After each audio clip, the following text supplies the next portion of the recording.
dude, I don't get it. Hello?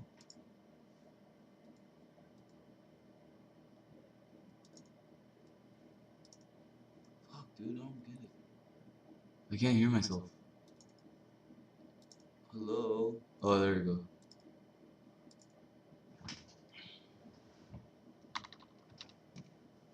Okay, you gotta watch out for every single one of those fucking things. Oh my god, this is gonna suck.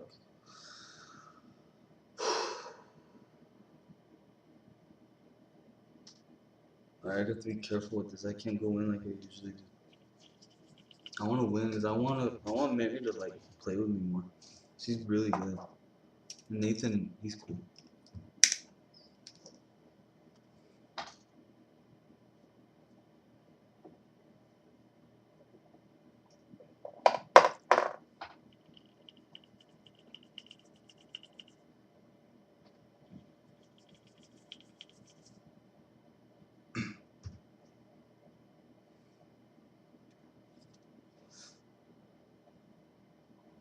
Okay. Come on. Come on. Come on.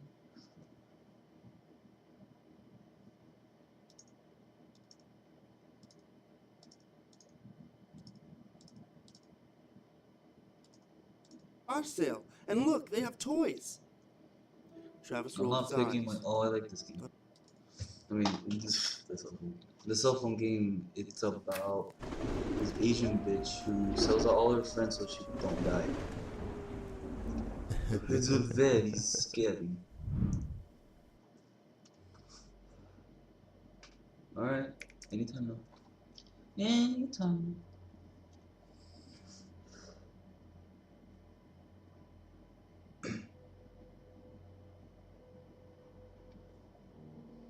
Hey, X-Files. You can call me Jack. It's not my real name, but it seems like a good X name, so that's what I'm gonna go by for now. I've been browsing this board for about a month now, and I reckon the time to tell my own story has come. And believe it or not, here it is. I suggest you take away the lessons it teaches. Okay, so we'll Even call if you dismiss it all as bullshit, like 98% of the other stuff on this website. There's more truth in this story than any one of you could know. It's ridiculous how fucking. Now, I've been out of high school for about 3 years, but that's when this particular event takes place, so I'm gonna have to wind my clock back a little here and tell the story. Originally, for my first 2.5 years of high school, I attended a school in the deep southern parts of America, close to the Gulf. We had all kinds of ghost stories growing up, and if there was one lesson our super conservative parents taught us, it was this: don't go fooling around in things you don't understand. Now, I was real unpopular at my high school in the South. My first 2 years of high school were a real pain because I was a big-time dork and everyone made fun of me. I was a loner, and all I really did in class was play Game Boy all day before rushing home and playing an MMO that I was addicted to. But all that was about to change my junior year when my mother's job moved her out west. I started to attend a little Catholic high school with no more than around 250 students. It was at this time I finally started to fit in and make friends. No one out here knew about how much of a dork I was, so I opted to hide my power level, as they tend to say on A, and try to make friends for once in my life. You know, and maybe I could even get a cute girlfriend if I was careful. I started to meet people at the school. At a school that small, you know everyone in your class. My first day, I made a new friend named Sam. At lunchtime, I opted to sit with him and his friends. He told me all about the other kids at the school, who was most popular, who the jocks were, so on and so forth. He introduced me to his friends Jim, a big jovial fellow who tipped the scales at 300 pounds, and Vogelman, our table's resident computer nerd and hacker, and Thomas, a musician who played electric guitar. I also met Stephanie, the school's resident spunky Asian girl. Some of the guys said that she could be a bitch, but she seemed cool enough. She was into gaming, never messed with any of us. She even thought that I was funny. So maybe that's why she started to call me at home after school on some days. Sam told me all kinds of stories about her, like how she used to make snacks for guys at the school, but then sprinkle Viagra all over them, or pour laxatives into them, so that anyone who ate it would suffer the brunt of her painful and arguably cruel joke. But I just chuckled to myself and politely refused whenever she offered me anything. We're gonna have to be careful. They have a lot of. And then there was Rottenbacher. I'm just fucking. His real name was Jason, but everyone called him Rottenbacher, or the Clown, because Rottenbacher was a hardcore Nazi. Isn't good until it's at least. He was an outcast and a loner, and no one wanted to be associated with him. Every day he'd wear a red swastika armband to school just beneath his jacket where the teacher couldn't see. But whenever he'd get hot and slip it off, or whenever he was changing in the locker room, sure enough, he'd be wearing the Nazi armband. Furthermore, on Halloween and school costume event days, when he knew he could get away with it, Rottenbacher always wore an entire replica of an SS uniform, like the Gestapo wore, with the black hat and the long boots. He was a mean and angsty son of a bitch, and whenever anyone told a teacher about him or asked him about the Nazi stuff, he'd just shout racial or ethnic slurs at them, cuss at them, yell, "Hail Hitler." Furthermore, one particular thing that caught my eye was that I couldn't help but notice that Rottenbacher always walked with a slight limp, like he was in pain. Ooh, Sam told me that somebody once saw him tighten a barbicillus in the locker room, like the ones that the Catholic priests wear to punish themselves for their sins. Now, it was a Catholic Damn, I couldn't get my shield. So I, like most people, just assumed at the time that maybe he just wore the cilice because he's a devout Christian. Kinda strange for a hardcore Hitler lover like Rottenbacher, but it was a high school, and none of us preferred to think too much about stuff like that. I wonder if you could. After he got done introducing me to everyone, Sam also told me some of the school's old stories, including an urban legend that circulated about Kaylee, a girl that died mysteriously after playing some sort of cell phone. I'm gonna try AP Wukong one day, fucking bot game. Sure enough, AP hybrid. he could point out the girl in the yearbook to me. He needs. Like, and sure enough, everyone recalled the police had declared her missing under mysterious circumstances, and that she was presumed dead almost immediately thereafter. But if you ask anyone exactly what happened, then no one could tell you a damn thing. They always just said it was because she played the cell phone game. Sam. Can't wait for my ult. Stephanie, the cute, mischievous Asian. Rottenbacher, the self-torturing Nazi. The cell phone game. The police's investigation of a teen's disappearance. Fucking baited. All of these people and events were about to come together to drag me into something in which I wanted no part. And it wouldn't be until over 2 years later that I finally understood how and why everything went down just the way it did. Anyway, the last half of junior year came and went, and the long summer passed us all by in what seemed like a heartbeat. And it was finally time to begin our last year of high school. Everyone was back for the new school year, pumped to start the laziest and most fun year of our high school lives. Even Rottenbacher, still limping around the school in that barbed cilice, and still spouting his Nazi garbage every time someone decided to mess with him. The year started out eerily quiet. Word was that 2 more cell phone game-related disappearances had happened over the summer to one boy and one girl from another high school, and that the police were investigating it as a possible serial killer. But according to the paper, the only common link the police had found was that every person who disappeared had received a text message that read, "Welcome to the game." But none of the text messages had been sent from the same cell phone. So this evidence had been dismissed as circumstantial. But for me, things weren't half bad. It was this year when I finally started to open up more as a person. I had made a good circle of friends who I trusted, and I felt more calm about being myself at this point.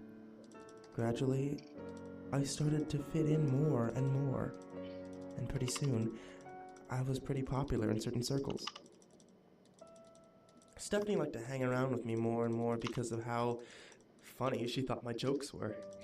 Before long, one day, which I still remember as one of the happiest of my life, She came to me in the middle of campus after school and looked up at me with those beautiful Asian eyes, and that long black hair and a smile to die for. She asked me, right then, "Jack, will you go out with me?" And I laughed No. and ran and jumped for fuck was joy. that? Of course I Killed her. will, I said, Could've and fucking danced around killed with her. her there in front of everyone, and I finally had a girlfriend. I still remember that as one of the happiest days of my entire life, if not the happiest. We went on dates, we hung out after school, and she even started to eat lunch stuff, so I'm with gonna Sam, start getting Jim, armor. Vogelman, and I every day. I'll start getting resistances and stuff like that, because that's But pretty then much all again, I I need wouldn't for have been now, so and I'm happy to finish my mod if I had and known go what was back going to to her. happen next. It was one day at lunch when she was sitting with us, when she mentioned that while sleeping over at her friend one night, they had stayed up late with some girls from high school talking about the cell phone game. She said that these girls knew all about the rules of the game, and they had explained it all to her in great detail. Supposedly, you can join the game at any time by sending a text message at midnight to the right phone number. The text was supposed to say, "I wish for the power to curse." If you did it right, you would get a message in return Max and E first, but that said, "Welcome to the game." I need to do some damage, so And supposedly, this was the reason that they had given for why the police found that message on the phones of everyone that had disappeared. Stephanie went on to talk about the game. We all listened attentively to what she was saying. She told us that once someone was in the game, they were in danger. Within 2 weeks, they had to complete one of a number of different tasks, or else they would be dragged away in the night. I had to pull them away because they were going to jump I on stopped her them. right there. Dragged away? By what? To where? She got silent for a moment. "I don't know," she whispered, and then went on telling her story.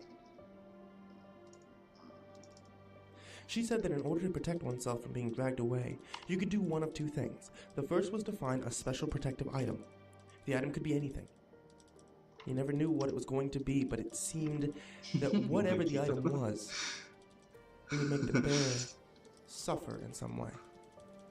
But this was considered a small price to pay in return for protection for as long as you wore the item. Now, the second one was to bring someone else into the game.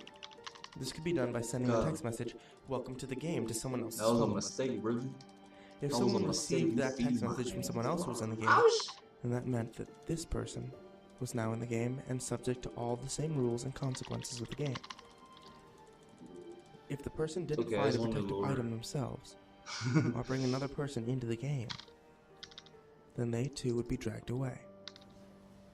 The catch about the second way was this.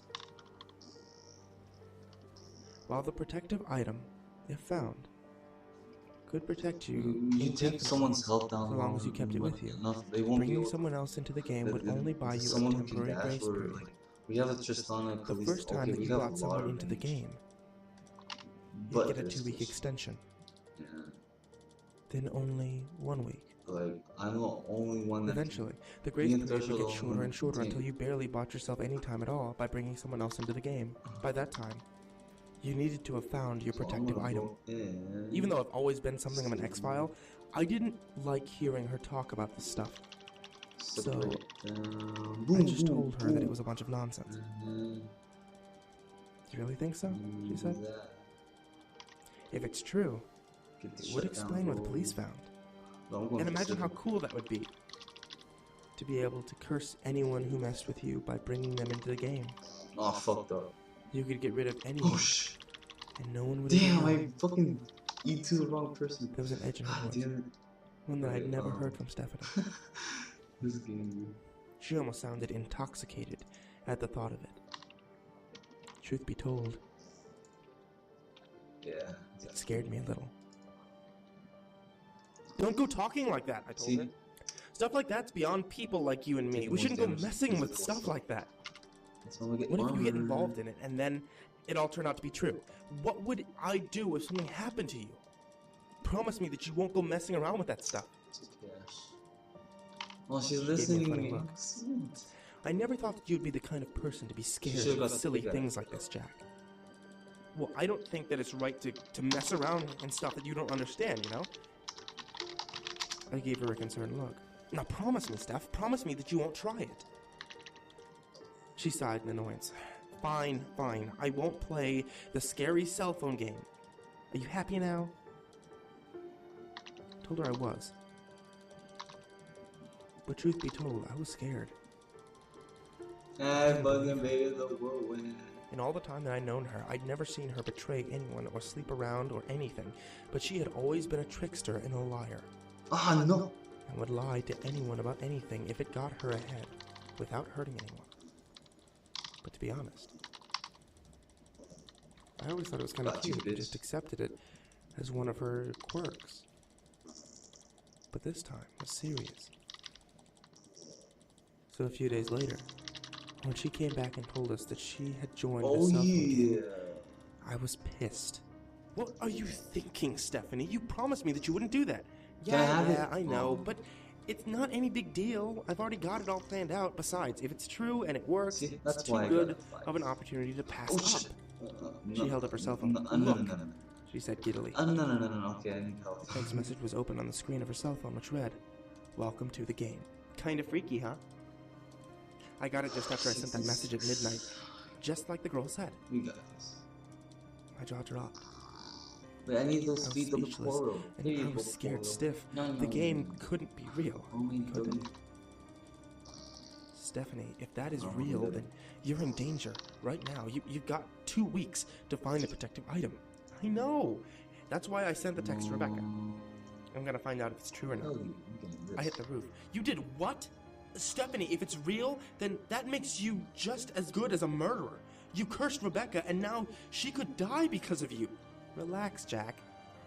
You don't actually believe any of this stuff. But even if I did, Rebecca's always been a big-time bitch. It's not like she doesn't have it coming anyway. She giggled. That same mischievous giggle of hers I've always loved.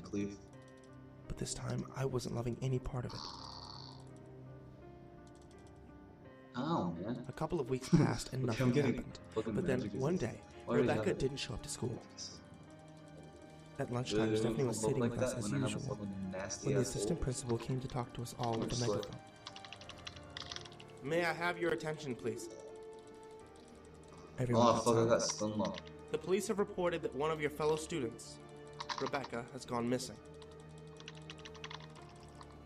Stephanie's golden skin went white. Damn, that fucking she froze. What? Her parents are very worried about her. If any of you know anything about this, please come and talk to me after school. That's all. Stephanie, I whispered. I was very afraid for her. I was very afraid for what she might do. She looked at me and said, "Don't say anything. Just don't." I said the penis. Oh, penis. She got up and bolted from the lunchroom. I chased after her. Stephanie! Stephanie! What are you going to do? She kept jogging away from me. She had her cell phone out. Don't try to stop me, Jack. If I'm going to survive, I'm going to need more time. I can get another week if I curse someone else, and that'll give me 3 weeks to find it. Stephanie, listen to yourself. Who are you going to curse? You kill someone else for a little extra time? Look what's happening to you. She was starting to cry. I know, damn it, but I know who I'm going to curse. What? How did I... No one's going to miss them, I promise. Stephanie, that's not right. You can't do it. No one deserves this. Let me help you. We can find a protective object for you together. She turned and showed me her cell phone. Too late, she said. I've already sent it. I looked at the cell phone. Her text outbox had a message which read, "Welcome to the game."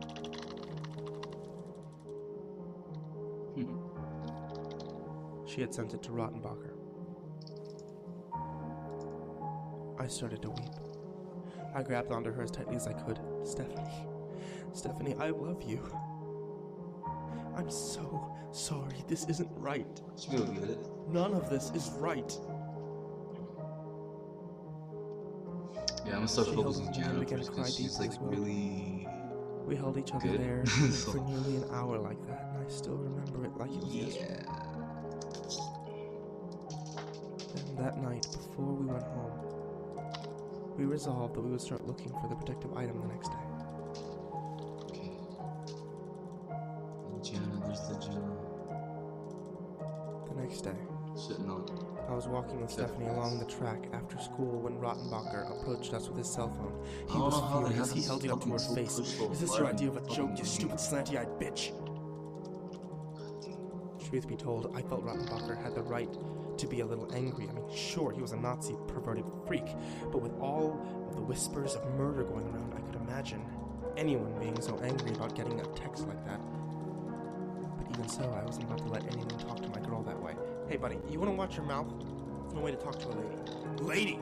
Rottenbacher shouted. This fucking slut is not a lady. She's just a bitch. She tried to kill me. I bet you killed the other girl too, didn't you? Rebecca, she's missing because of you, isn't she? Stephanie began to cry again. I pulled my arm back and punched as hard as I could at Rottenbacher's face. He stumbled backwards a few steps and grabbed at his lip, from which trickled a little stream of blood. But he kept his composure. I halfway expected him to swing back at me, but he just stood there. After a moment, he spoke. You just don't get it, do you, Stephanie? I'm already in the game. I always have been. I know the fucking score, but unlike you, I never cursed anyone else. Bullshit, I said. If that's true, then how are you still... Suddenly, I remembered the cilice that Rottenbacher wore on his leg that caused him to limp in agony, and what Stephanie had told me at lunch. Whenever a new protective item was discovered, whatever it was, it would cause its bearer to suffer. Your protective item. You have one. Stephanie's eyes lit up. It was clear that she had realized the same thing that I had. Rottenbacher smirked. That's right. So I just figured that your girlfriend better know that she didn't get any additional time for trying to curse me. I've already been there and done that. Stephanie looked up at him with fear in her eyes. Oh shit, how am I? Days passed. And try as we might, Stephanie and I could never find anything that could qualify Oh my as a fucking god, are you protective kidding me? We were approaching the 2-week deadline, and she was looking more and more scared by the day. Her hair was a mess. Her usual bubbly personality was glum and distraught. She stared off into space during classes and prayed constantly. Okay. After the 2-week deadline passed, we were both terrified. She came to meet me at school and said, Jack, I want you to sleep with me tonight. Stay with me all night. Don't let it get me. I couldn't refuse. I showed up at her house late that night and came in through her window. We slept together. Oh my fucking god, dude. It was bittersweet. She went to sleep holding me, but I lay awake most of the night watching. God damn it. Come on, guys. Until I finally fell asleep around 4:30 in the morning from sheer exhaustion.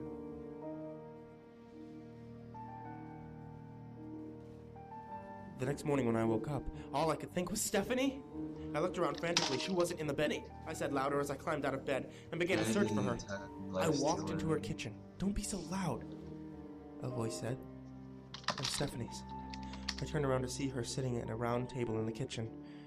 She was smiling and seemed as giddy as ever. I breathed a sigh of relief. Like a 4v5?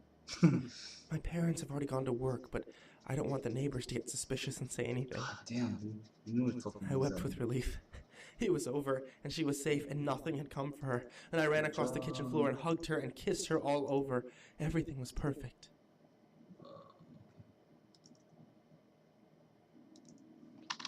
For 2 weeks.